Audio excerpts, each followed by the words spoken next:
Shalom Israel, and welcome to Hebrew Chronicles Publishing.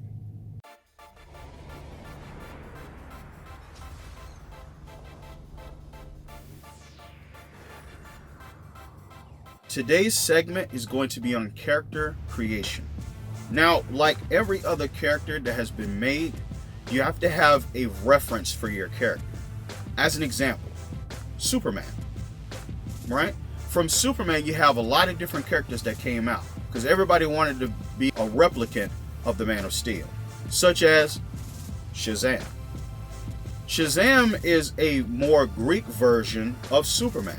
He has all of the powers of Superman except the heat vision, on top of other Greek goddish powers, such as lightning and all of this other stuff, right? But the point is, Shazam wouldn't have existed without Superman.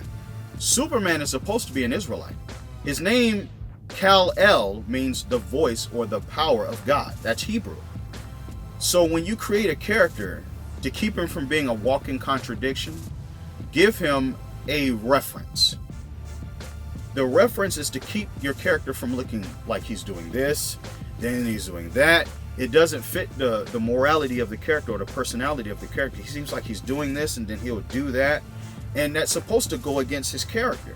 That's why you have a reference. You use a reference to note down his personality, and the purpose of his character will be the next stage. The purpose of the character goes into the plot of the story. Like my story, the 12 tribes and the power of the 7 churches. My character, which the main protagonist, his name was Shinzira. His purpose was to learn the scriptures, be able to discern what's going on in his time, and once he understands, hey, I hear about these great people, where are they?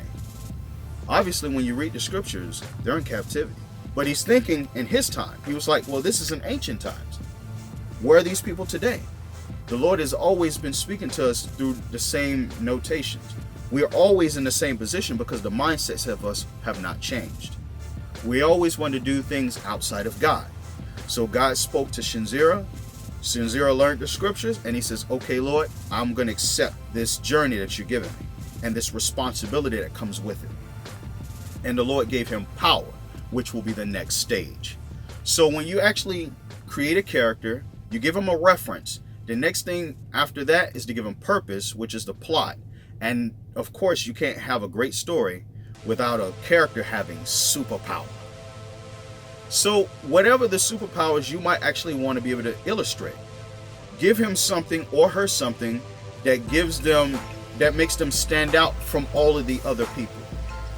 What makes your character unique is creating something that has not been done before. On top of that, being able to make him relatable. That's the hard part.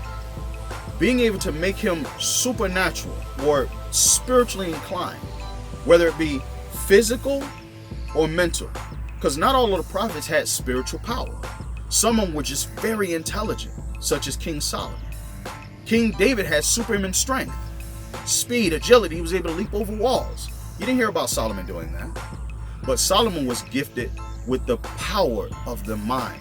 He was able to know the history of the old, which down back in the time of Adam, all the way up to where we are and when Christ returns. He's seen all of it. So he had the minds, he had spiritual intelligence. So all of your characters don't actually have to be physically strong.